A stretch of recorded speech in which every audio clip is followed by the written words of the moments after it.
Hello, I just had a package from Amazon turn up, so let's get into it and see what's inside.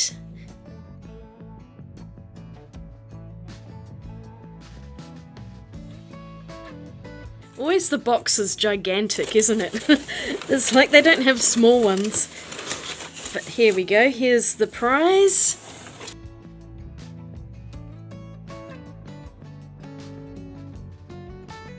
So I was very generously sent these for free by the company Arrtx. At least I really hope that's how it's pronounced. And Arrtx is actually a sister company of Paul Rubens, and originally I was going to be receiving something from Paul Rubens, but they were unable to get some stock delivered in time, so they sent me these instead, and I am just so grateful to them. It's really exciting receiving products in the mail, especially because I'm still a small channel. I'm really excited to check these out today, and it's been a while since I've looked at any kind of markers, so let's get this package open and we'll have a look together.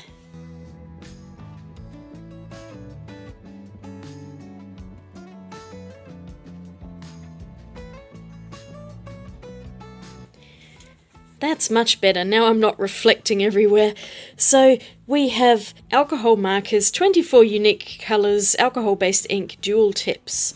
It's in a very pretty pinky salmony coloured box with flamingos on. It's even got a little handle with the Arrtx label on it. It feels kind of leathery, but I'm guessing it's probably a faux leather handle.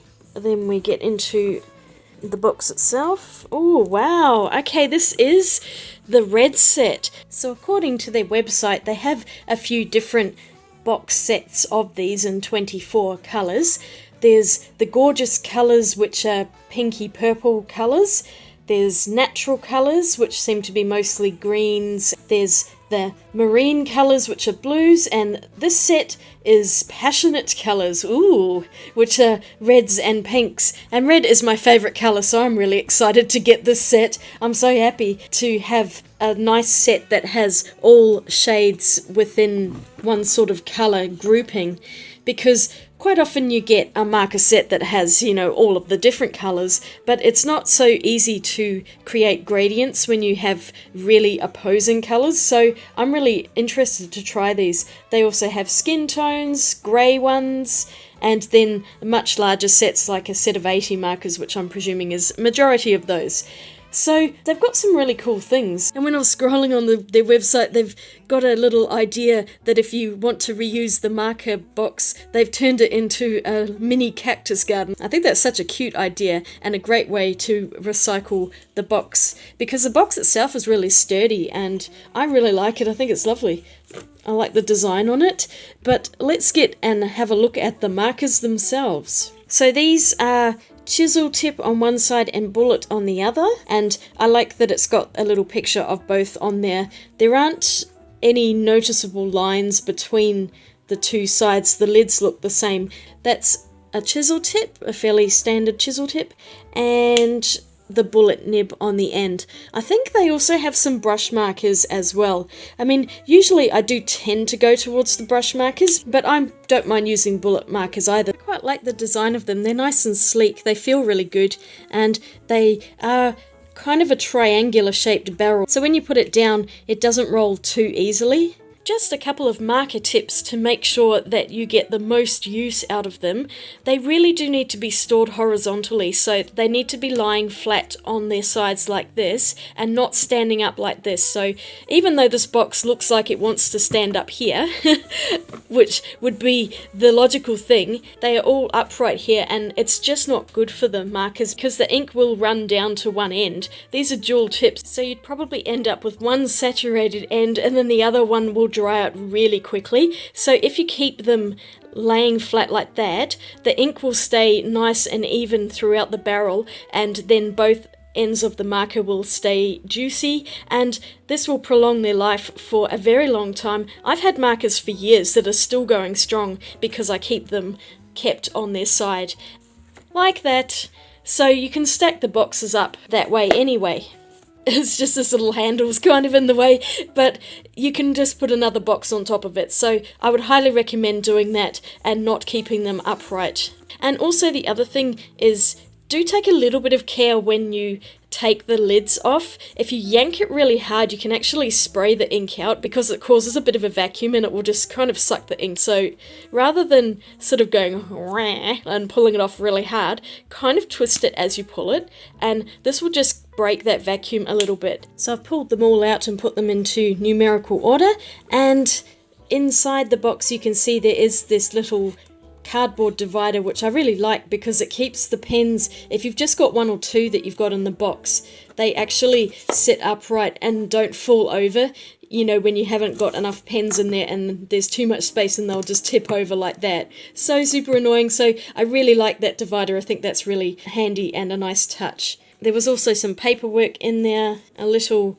postcard, which is really cute, a little business card so you can share on their social media. And also, really happily, there is a swatch sheet in here, which I'm pleased about, so I don't have to make one up. So I will swatch all of the colours out onto here. That one seems to be kind of out of order between that, but I'm just going to colour them as they are numbered on here, and we'll see what the colours look like, if they are actually in the right colour order, or if I would need to move around 15 and 8. For example, and then you've got 10, 11, 12, 13 down here, so it's kind of a little odd the way it's drawn out, but I mean it's not that big of a deal really. And there's a few little instructions on how to use them. Let me get swatching and let's see how these colours look all together. I can never decide whether to use chisel nib or the fine tip. I'll try both, I think, just to see what it's like. Well, it's very juicy.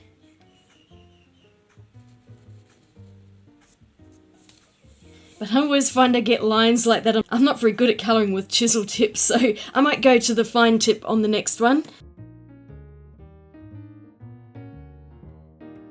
Aside from that fold line, they do colour really well so far. So I'll just colour out all of the rest of these, and then we'll take a look at all the colours together and see what the set has as a palette. It's looking pretty good so far though. All of the pens in this set were fine. There were no duds, thankfully. Sometimes you get one with a dried out marker and that's really upsetting. But no, these were really great and all excellent quality with plenty of ink in there. You could see there's some incredibly bright colours. For some reason I decided to go down to number 10 and I was trying to use the chisel nib, but I made a bit of a mess of it there. So really for swatching purposes, the bullet nib was better, as it just doesn't put out quite as much ink all in one hit. Although I did try to use the chisel nib on a few of those swatches, I just alternated between them and basically used whichever side I pulled the lid off. So as we can see here, there are a lot of red shades, but also pinks and oranges, and there's even one called Sand coming up in a moment, which is a lot more yellow. It is the yellowest one in the set. Kind of like an ochre, here it is now. It's also quite a pale one, and the whole palette in general is very warm. So there was a nice variety of dark and bright shades, and also quite a lot of pastel colours too, which is really great because it's nice to have a range of values so you can have some darker shades but also those really light ones as well. And some of the ones here were super light, so you can barely see them on the screen, and you would need to do a few layers to build up the shade a little bit more. But I like that there's some lighter ones that's very useful when it comes to markers. There's even a colourless blender. So here they are all coloured out, going from really dark and bright colours up into a lot more in the way of pastel and very light colours. So there are a few sort of light skin tones in here, not so much for darker skin. You would need to go, I guess, the skin tone package. But I think it's a really lovely warm palette, and passion is such a good description for it. The chisel side was very juicy, and you can see it's run a bit on a few of them. I think I'd rather have a juicy marker than a too dry marker though, so that's definitely a positive in its favour. I like the way the pens feel. They're nice to hold. They don't feel cheap, they've got a nice solid plastic, and overall, so far, I'm really liking the pens. And I'm not just saying that because they sent these to me for free, I actually genuinely think they're a really good product. And also the price of them is very reasonable, around about $1 a marker, give or take a little bit. So you could buy a few different boxes and you're not going to break the bank. So the first thing I might do is do something in this 30 Days of Creativity book that I just got from Joanna Basford. That was in my previous video, and I did a full flip through and some drawings last time, but I thought I might do another page. I'm really curious to try markers in this book. Normally I wouldn't because they are double-sided and markers will bleed through, but on the other side of this particular page is basically just some writing, so I'm not too worried if I make a mess of that. So I'm going to draw something here and then colour it in with the markers to start with. I ended up drawing a big old ice cream cone, partly because I was too lazy to draw multiple things, but also because I do have a limited colour palette, so I figured I might as well just use them all on one large picture. And you could see me rubbing out a few lines there. I could not get that waffle cone right. All the lines were a bit uneven, so I had to go over it a few times to get that grid right. I used my favourite rollerball pen for the line art. It has waterproof ink and thankfully does not reactivate with alcohol markers either, so there was no smudging. Hooray! That waffle cone did my head in. It's still not right, even though I tried to get it. Okay, there's my ice cream drawn out. I've put in a thick piece of paper in here so it doesn't bleed onto the other page, and I just discovered something else about this box of marker pens. Let me quickly show you. Look at this. The lid actually folds the other way and then it sits the box up on a nice angle, so it's really easy to get the marker pens out. I was trying to choose some colours and it's really hard to see them when they're standing up, so I really appreciate that little piece of attention to detail. Honestly, have I gushed about these markers enough? I was so excited to receive them, and I'm not sponsored in any way by the company. They just sent these to me to try out, and of course all of the opinions are my own, but I genuinely do like them. I was really impressed with this set, and it was just a nice surprise to have these show up, so I'm trying to be unbiased in my review, but I can genuinely say there is nothing to complain about with these markers. You can see that they are blending pretty well, especially that lower layer of the pale pink. The one I used on top was a bit too dark, I think, and it had left a line, but actually the colourless blender worked pretty well with helping to remove some of those lines. You could see there I'd used it a little bit on that drip, and as long as the ink is still wet, they will blend together quite well, so you can layer them on top of each other, and unlike water-based markers, they won't rip up the paper even if you use multiple layers. You can see I've got a lovely old line there, and I was trying my best to blend it. There I'd used the colourless blender, but it did actually lift the ink just a tiny bit, so I made a bit of a streaky mess just there. But the good thing is that you can let the ink really fully dry and then go over it again, so any streakiness in here is because of my general incompetence with markers, as I'm not much of an expert with them. I've used them before, but it's just not something that I'm super experienced with. But at least this gave me some practice. So I ended up using the chisel nib quite a lot on these, far more than I've ever used before. I found these ones actually quite easy to handle, and because there's so much ink in them, and they laid that ink down very easily, so it was good using the chisel nibs for the larger areas. The bullet nib does take a bit more time to use and is good for details, but I do find a brush marker is kind of the best of both worlds because you can fill in larger areas more easily with those. But the bullet nibs on these were pretty good and they were fine for the smaller areas. And I added a bit of shadow down the bottom and a bit of white ink highlights. Ink goes over the top of marker really well, and I was happy with how this looked. Here's this one done, and this is why I don't use markers normally in colouring books, because that is soaked right through to the other side, and there's even a bit on here, so I'm glad I kept this piece of paper down. But that's okay, I actually quite like the ghosty look on the back. It makes this page look quite interesting. But back to the artwork, there are a few little streaks here. I think that's because I added in the colourless blender and it's made it go a little bit funny. It kind of lifted some of it. They did an excellent job of blending, especially up this end of it. I got a little bit streaky just in here. I could probably add more layers, but I think I'm just going to leave well enough alone on this because really this is not marker paper, and it's held up amazingly well, all things considered. I like how the waffle cone came out. I probably, again, could have gone darker, but I think I'll just leave it as it is. Now I'm going to actually do an artwork on some bleed-proof paper. If you remember, there was a flamingo on the box, so I took inspiration from that and found a really awesome photo of a flamingo on Unsplash, I think it was.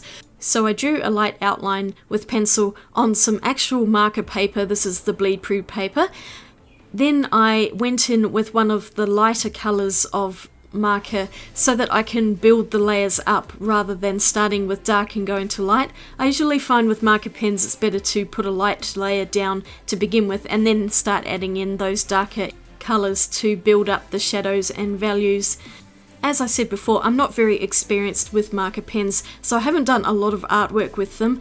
And any mistakes on here are pretty much just because I'm not very good at it, not because the markers had any faults with them. In fact, all of them worked amazingly well. I only used the markers out of this box in the drawing, and I used number 1, the darkest marker, for the background. And in hindsight, I probably should have done another layer on the background because it did look a bit streaky, but I kind of didn't want to use all of the marker pen in one picture. I also used some black rollable pen for outlining it a little bit, and some white highlights with that ink pen as well, because it just needed something to liven it up. But otherwise, everything is just from this one box of markers, and it was really fun using a limited colour palette. I enjoy that so much lately. And just one last tip about the markers, you should put the caps back on the pen as soon as you've finished using it. You can see I'm doing this as I go along because they will dry up pretty quickly if you leave the caps off. Keeping the lids on will keep them juicy for as long as possible. I have said juicy so many times in this video.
So there we go, not too bad in the end. I mean, I definitely need more practice with markers. I am not very experienced at all with them, but I had a lot of fun with these. I found them pretty easy to use, and I really liked the colour palette in this. It's so lovely and warm and pinky. It's really pretty. The markers themselves put out a lot of ink. Even after I did all of this background, that particular marker is still really juicy, so there's heaps of ink in them, and I think they are incredibly well priced for the amount of markers that you get. I would definitely consider getting other colour palettes because I think the blue set that they have looks really lovely, and maybe the earth tones or something like that. So you could collect forever getting all the different sets, but even if you did buy a bunch of different sets, it's still cheaper than one small set of Copics. So I mean, you can't really argue with the price value on that. So thank you very much for watching this video. I hope you enjoyed it, and I hope it was helpful. If you've seen these markers around and are curious to know if they're any good, well, I think they're really great, and I would recommend them for sure. Thank you so much to Arrtx and Paul Rubens for sending me these. I mean, I'm so appreciative of them and I really love them. I will definitely be using these in the future and enjoying them with my other markers. If you enjoyed this video, don't forget to give it a thumbs up and click that subscribe button. And I hope you're all having a wonderful day out there. I will see you all again in my next video. Swatch you later. Bye.